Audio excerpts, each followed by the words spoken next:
Kata beliau, Allah mengharamkan anai-anai, rayap atau hewan-hewan untuk memakan jasad para nabi. Semuanya utuh jemaah sekalian.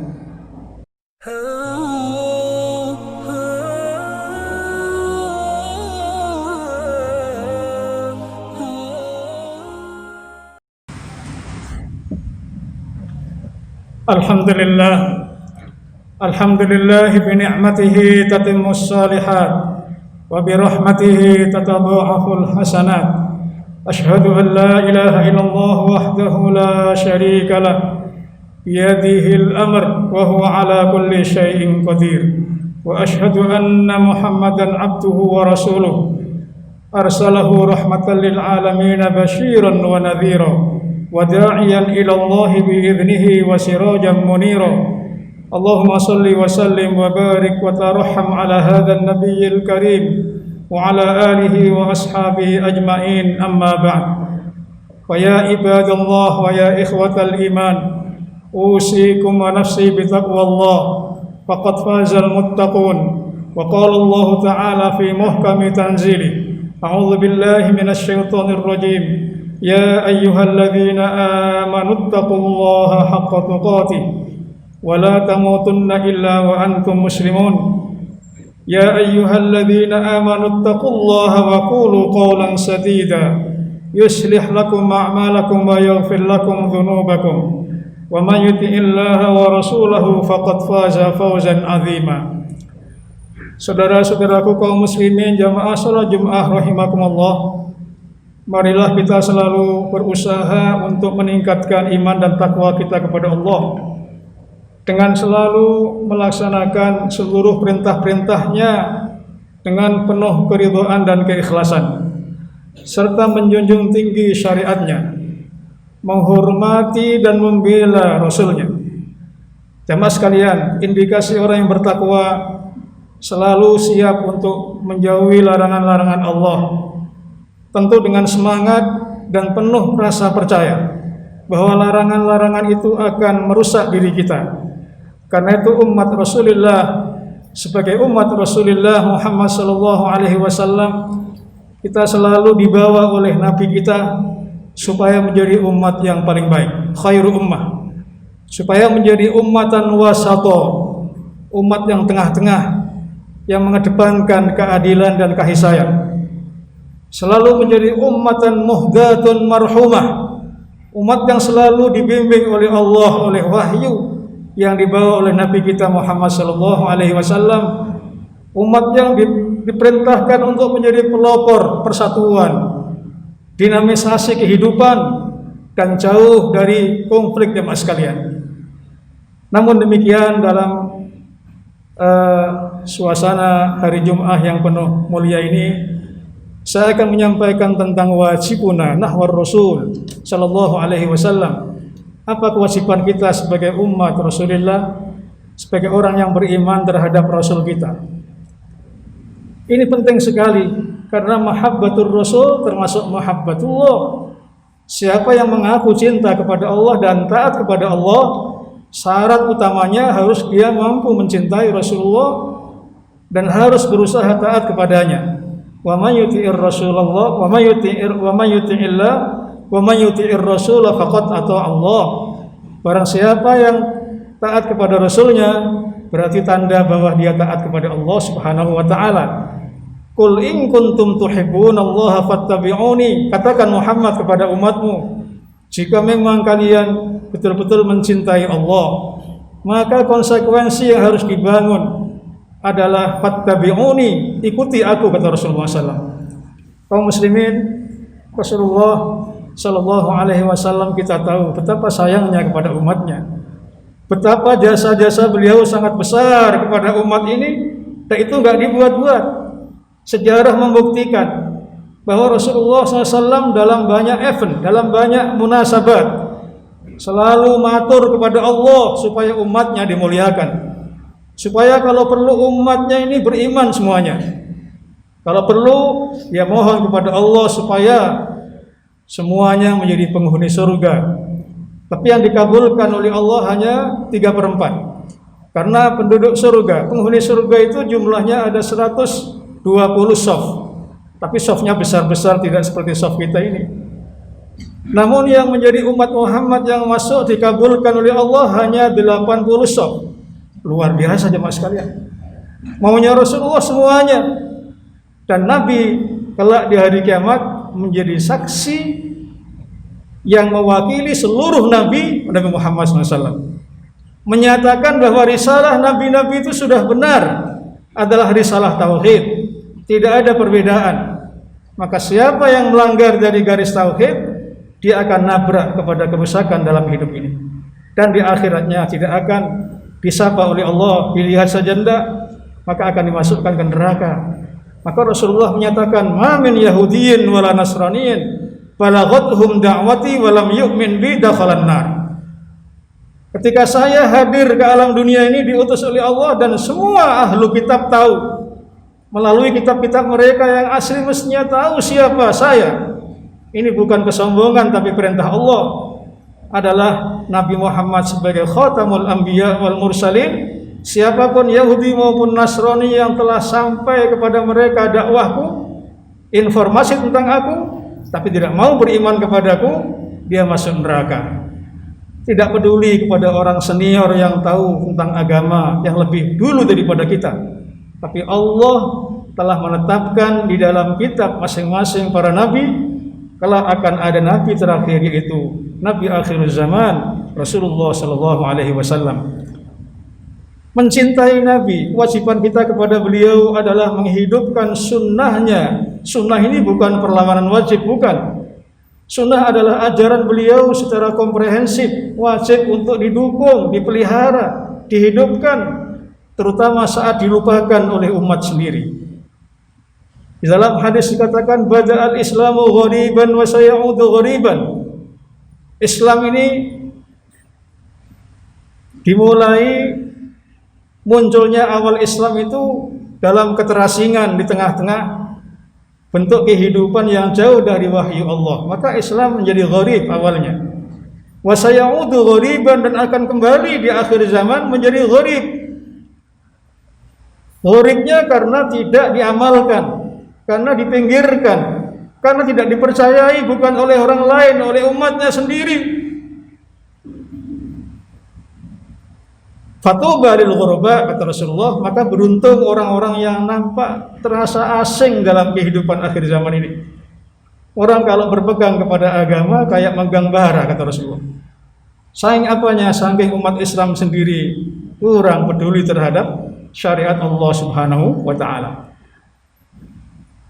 Jemaah sekalian, sahabat bertanya, "Famanil ghuraba ya Rasulullah?" Siapa orang-orang yang nampak nampak asing itu? Beliau menjawab, orang ghuraba adalah alladzina ahyau sunnati id amatahan nas.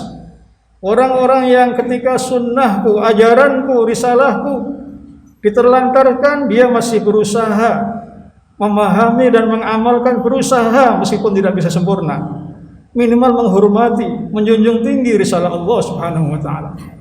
Orang yang menjunjung tinggi layaknya memahami, meyakini. Ketika orang salah paham, kurang sempurna pemahamannya, kurang meyakini, melihat contoh konkretnya tidak ada, ini merasa sendirian, merasa terasing jemaah sekalian. Maka jangan sampai kita punya pikiran dan hati kepada agama Allah ini kurang, jangan. Agama ini sempurna, kita yang enggak sempurna. Kita yang tidak bisa mengamalkannya.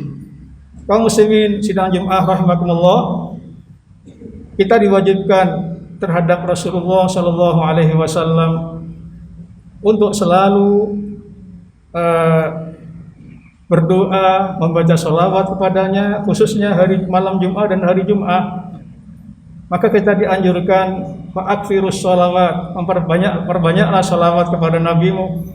Fa inna sholata ma'rudatun ala nabiyyikum, saat temannya sholat itu akan disampaikan oleh Allah kepada nabi kita. Sahabat bertanya, bukankah Nabi nanti sudah wafat dan jasadnya rusak? Kata beliau, Allah mengharamkan anai-anai, rayap atau hewan-hewan untuk memakan jasad para nabi. Semuanya utuh jemaah sekalian. Dan Allah ketika kita menyampaikan salam kepada beliau, dan kalau kita tidak membaca sholawat ketika disebut itu namanya bakhil. Bukan Rasulullah butuh dengan doa kita, tapi justru sholawat itu menjadi kehormatan kita, akan mengangkat derajat sampean semua, kita semua insya Allah. Dan karena itu usahakan khususnya hari Jumat kita isi dengan diantaranya memperbanyak sholawat kepada Nabi kita Muhammad SAW. Jamaah yang dimuliakan Allah, yang tidak kalah pentingnya adalah membela dan berusaha memahamkan umat Islam tentang betapa sunnah Rasulullah itu memiliki keberkahan dalam hidup ini manakala diamalkan dari berbagai hal. Karena kedudukan Rasulullah Sallallahu Alaihi Wasallam selain sebagai hamba dan utusannya, selain sebagai Nabi dan Rasul, beliau diangkat oleh Allah untuk memiliki akhlak yang paling baik, akhlak yang sempurna. Sehingga bagaimana akhlak Rasulullah SAW ini kaitannya dengan hubungan beliau dengan Allah, yaitu dalam beribadah, hubungan beliau dengan umatnya, dengan keluarganya, dengan sahabatnya, itu berkenaan dengan akhlak dan muamalah.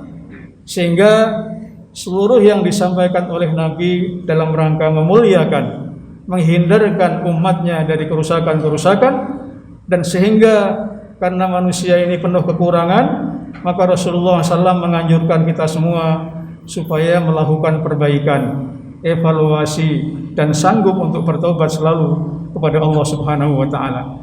Kaum muslimin sidang Jumat rahimakumullah, hari-hari ini umat Islam diuji oleh Allah dalam berbagai ujian yang sangat banyak sekali. Dan karena itu salah satunya ketika Rasulullah SAW di tingkat dunia nampak di seluruh media, Rasulullah dinistakan, dihina oleh seseorang sebagai pemimpin negara. Maka jangan disalahkan kalau seluruh ulama, seluruh umat, seluruh lembaga menyuarakan tentang pentingnya membela kehormatan, kemuliaan, kedudukan Rasulullah Sallallahu Alaihi Wasallam. Ini bukan kok kita sok, bukan kita membuat-buat, tapi bagaimanapun kita diperintahkan untuk berakhlak mulia ketika mengingatkan kepada seseorang sesuai dengan porsinya, begitu. Jemaah yang dimuliakan Allah Subhanahu wa Ta'ala, saya ingin menyampaikan sebuah kisah di Irak pada masa Sayyidina Umar radhiyallahu anhu menjadi kepala negara atau khalifah. Terjadi anak-anak sedang bermain, katakan main bola. Kemudian karena musim hujan, bola itu ditendang tidak sengaja menimpa seorang pastor yang sedang memakai jubah, baju kemegahan yang bersih. Karena kotor maka dia marah-marah. Maka mainan anak-anak itu diumpetin atau dibawa, disembunyikan, sengaja nggak diberikan supaya mereka datang. Ketika datang diminta baik-baik dengan minta maaf, tiba-tiba dia lesannya jelek. Artinya nggak dikasihkan. Kemudian anak-anak mengatakan bihaqqi Muhammadin, dengan atas nama Nabiku Muhammad aku minta mainanku yang aku tidak bersalah dan aku sudah minta maaf. Akhirnya dia mengatakan Muhammad kalbun, Muhammad khinzir, Muhammad syaitan, Muhammad adalah asu, Muhammad itu celeng, Muhammad itu babi. Mohon maaf, dibunuh sama anak-anak ini. Ini insiden, tidak ada yang nyuruh, tidak ada yang mengetuai siapa. Anak-anak itu nggak kuat sudah. Dibunuhlah seorang pastor ini, dilaporkan kepada khalifah. Biasanya Umar itu sangat adil. Umar ini sangat adil menyelesaikan masalah. Tetapi karena ini insidentil, ini sesuatu yang berangkat dari penghinaan, maka tidak ada hukumnya. Umar membiarkan.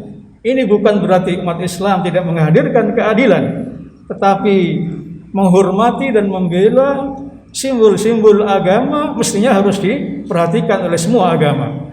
Karena itu kita tidak boleh mencaci maki orang yang sedang menyembah berhala, yang akibatnya kalau kita caci maki, dia akan mencaci maki Allah Subhanahu wa Ta'ala.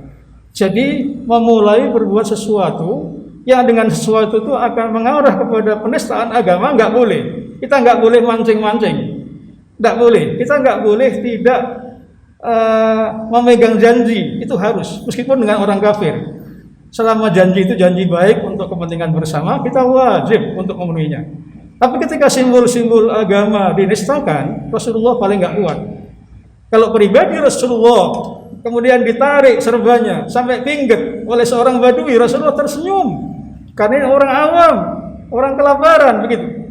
Tapi ketika Rasulullah ada seorang wanita di Madinah ditelanjangin sama Yahudi, perang langsung. Wanita ditelanjangin jilbabnya, perang langsung. Karena ini syariat, begitu. Karena nggak mungkin wanita sendirian itu membela dirinya, maka di tengah-tengah negara yang hukumnya Islam, yang mana semua harus tunduk kepada Sayyidina Umar, dan bagi yang minta perlindungan wajib membayar ongkos untuk perlindungan dia, ganti tidak seberapa jumlahnya. Jadi semua hadir dengan pikiran yang benar, dengan kaidah yang benar. Kita di negara hukum ini, hukum yang dibuat insya Allah secara umum baik. Hukum buatan manusia pun tujuannya sebenarnya baik. Tapi aneh, yang melanggar hukum adalah pembuat hukum itu sendiri. Yang melanggar hukum justru para pejabat yang akhirnya gratis, tidak dihukum. Ini suatu yang aneh. Karena itu cepat atau lambat Allah tidak mungkin membiarkan orang yang berbuat zalim itu lulus begitu aja. Baik itu orang mukmin, orang kafir, yang dia menganiaya rakyatnya, menganiaya pembantunya, menganiaya muridnya, seorang guru, bahaya ini. Karena al-zulmu zulumat, kezaliman, kerusakan itu akan menjadi kegelapan dunia akhirat. Karena itu mudah-mudahan kita sebagai umat yang beriman jangan memulai berbuat yang tidak baik. Jangan membalas yang tidak baik selama itu ukurannya. Sehingga sesuatu yang tidak baik atau sesuatu yang dianggap remeh tapi itu besar, wajar kalau dunia bergolak ya mas sekalian. Sampai presiden kita pun mengingatkan, termasuk Pak Jokowi mengingatkan tentang presiden Prancis bahwa itu tidak pada koridor yang benar, jemaah sekalian. Jadi banyak orang-orang negara-negara kafir sendiri juga tidak terima ketika terjadi hal-hal seperti ini, karena ini adalah institusi agama, semua agama sama, pada dasarnya harus saling menghormati dan tidak boleh terjadi kerusakan-kerusakan antar umat beragama.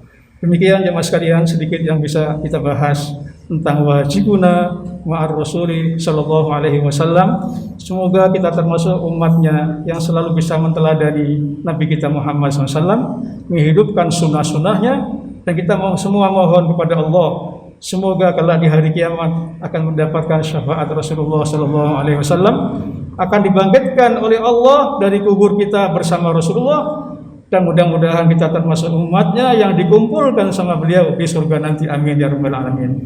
A'udzu billahi minasyaitonir rajim. Laqad ja'akum rasulun min anfusikum azizun 'alaihi ma 'anittum harisun 'alaikum bil mu'minina raufur rahim. Barakallahu li wa lakum fil Qur'anil karim wa nafa'ani wa iyyakum bima fihi minadz dzikril hakim. Fastaghfiruhu innahu huwal ghafurur rahim.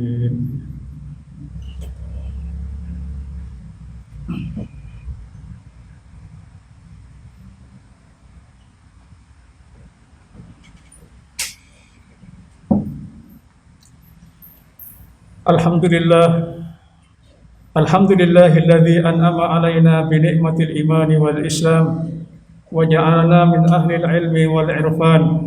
Asyhadu an la ilaha illallah wahdahu la syarika lah, syahadatan tunjina min 'adzabin alim, wa asyhadu anna Muhammadan 'abduhu wa rasuluh shadiqul wa'dil amin. Salawatullahi wa salamuhu ala habibihil mustafa wa rasulihil mujtaba, sayyidil awwalina wal akhirina wa imamil muttaqina wa qaidil muslihin, Muhammad ibn Abdullah wa ala alihi wa sahbihi wa mawala, wa la hawla wa la quwwata illa billah, amma ba'du. Ibadallah, usikum wa nafsiyal khati'atal mudhribah bitaqwallahi ta'ala, fa inna allaha ma'al ladhina attaqaw wal ladhina hum muhsinun. Wa qala Allah ta'ala fi kitabihil karim wa huwa asdaqul qailin. A'udzu billahi minasyaitonir rajim. Ya ayyuhalladzina amanu taqullaha wal tanzur nafsum ma qaddamat lighad wattaqullaha innallaha khabirum bima ta'malun. Kaum muslimin sidang Jumat rahimakumullah. Dalam khutbah yang kedua ini kembali saya mengingatkan untuk saya dan semuanya di sini, marilah kita selalu berintrospeksi diri, bermuhasabah dalam rangka mendapatkan kemuliaan di sisi Allah Subhanahu wa taala. Mari kita arahkan kehidupan dunia ini supaya bermanfaat untuk menunjang kemuliaan kehidupan akhirat. Bagi seorang mukmin tidak ada beda, tidak ada terpisah antara dunia dan akhiratnya. Semua aktivitas dunia harus diniatkan untuk ibadah kepada Allah. Karena itu jangan lupa niat yang baik dan jangan lupa untuk menempuh cara-cara yang sesuai dengan ridha Allah. Tentu dengan mencontoh Rasulullah Shallallahu Alaihi Wasallam. Mudah-mudahan pondasi takwa dan keimanan ini akan terus meningkat seiring dengan berjalannya waktu. Meskipun banyak fitnah di akhir zaman, mudah-mudahan kita bisa bersyukur pada Allah, menjaga iman dan Islam kita, menjaga persatuan kita, menjaga kerukunan kita, sehingga menjadi ummatan wahidah, umat yang meskipun terjadi perbedaan pendapat di sana sini, tapi masih berada dalam koridor ukhuwah yang baik, persaudaraan yang baik. Wa ta'awanu 'alal birri wat taqwa wa la ta'awanu 'alal ismi wal 'udwan. A'udzu billahi minasy syaithanir rajim. Innallaha wa malaikatahu yusholluna 'alan nabi. Ya ayyuhalladzina amanu shallu 'alaihi wa sallimu taslima. Allahumma shalli 'ala Muhammad wa 'ala ali Muhammad kama shallaita 'ala Ibrahim wa 'ala ali Ibrahim wa barik 'ala Muhammad wa 'ala ali Muhammad kama barakta 'ala Ibrahim wa 'ala ali Ibrahim fil 'alamin innaka Hamidum Majid. Allahumma ighfir lil muslimina wal muslimat wal mu'minina wal mu'minat al ahya'i minhum wal amwat innaka sami'un qaribun mujibud da'awat. Allahumma ati nufusana taqwaha wa zakkiha anta khairu man zakkaha wa anta maulaha ya rabbil alamin. Allahumma arinal haqqal haqqa warzuqna ittiba'ah wa arinal batilal batila warzuqna ijtinabah.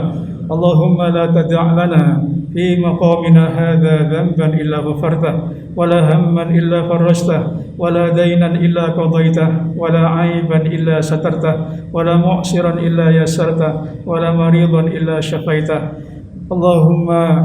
Allahumma sallimna wal muslimin wa afina wal muslimin. Allahumma asrif anna wal muslimin ma la yasrifuhu illa anta minal bala wal waba wal ghala wal fahsya'i wal munkar fi qaryatina hadhihi wa fi qura muslimina amma ya arhamar rahimin. Allahumma izzal islam wal muslimin wa adhilal kufra wal musyrikin. Allahumma ansur man nasaraddin wa khudhul man khadhal muslimin.